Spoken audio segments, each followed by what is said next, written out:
The result of the vote is as follows. গাজায় যুদ্ধবিরতি নিয়ে নতুন একটি প্রস্তাব পাশ হয়েছে জাতিসংঘের সাধারণ পরিষদে। ১৯৩ সদস্যের সাধারণ পরিষদে বৃহস্পতিবার গৃহীত হয় স্পেনের প্রণীত এই প্রস্তাব। এতে ১৪৯টি দেশ পক্ষে ভোট দেয়, বিপক্ষে ১২টি এবং ১৯টি দেশ ভোট দেয়া থেকে বিরত থাকে। প্রস্তাবে গাজায় অবিলম্বে যুদ্ধবিরতির আহ্বান জানানো হয়। পাশাপাশি বলা হয় হামাসের কাছে থাকা সব জিম্মিকে মুক্তি দিতে হবে এবং অবরুদ্ধ অঞ্চলে দ্রুত খাদ্য ও ওষুধ প্রবেশে বাধা তুলে নিতে হবে। It must be acknowledged that by ভোটের failing পর জাতিসংঘে ইসরায়েলি স্থায়ী প্রতিনিধি ড্যানি ড্যানন ক্ষোভ প্রকাশ করে বলেন এই প্রস্তাব যুদ্ধ থামাবে না, বরং সন্ত্রাসবাদকে পুরস্কৃত করবে। তিনি অভিযোগ করেন প্রস্তাবে হামাসের ৭ অক্টোবরের হামলার তথ্য না থাকায় এটি পক্ষপাতদুষ্ট এবং নৈতিকভাবে ব্যর্থ।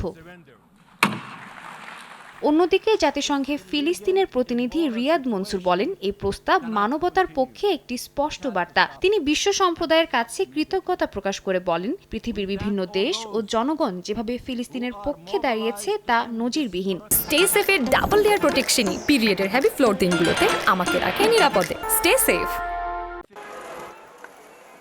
গাজা স্বাস্থ্য মন্ত্রণালয়ের তথ্য অনুযায়ী ইসরায়েল হামাস যুদ্ধের ২০ মাসে গাজায় প্রাণ হারিয়েছেন ৫৫,০০০-এর বেশি মানুষ, আহত ১,২৭,০০০। সর্বশেষ বুধবার ২০ জনেরও বেশি নিহত হন সহায়তা কেন্দ্রের পথে যাওয়ার সময়। এরই মধ্যে গাজা ভূখণ্ড ইন্টারনেট ও মোবাইল নেটওয়ার্ক থেকে সম্পূর্ণ বিচ্ছিন্ন হয়ে পড়েছে। জাতিসংঘ জানায় যুদ্ধের কারণে গাজায় প্রবেশের শেষ ইন্টারনেট কেবলটিও নষ্ট হয়ে গেছে। এতে জরুরি সেবা ও মানবিক তৎপরতা সম্পূর্ণ বন্ধ হয়ে পড়েছে। সাদিয়া তাসনিম, সময় সংবাদ।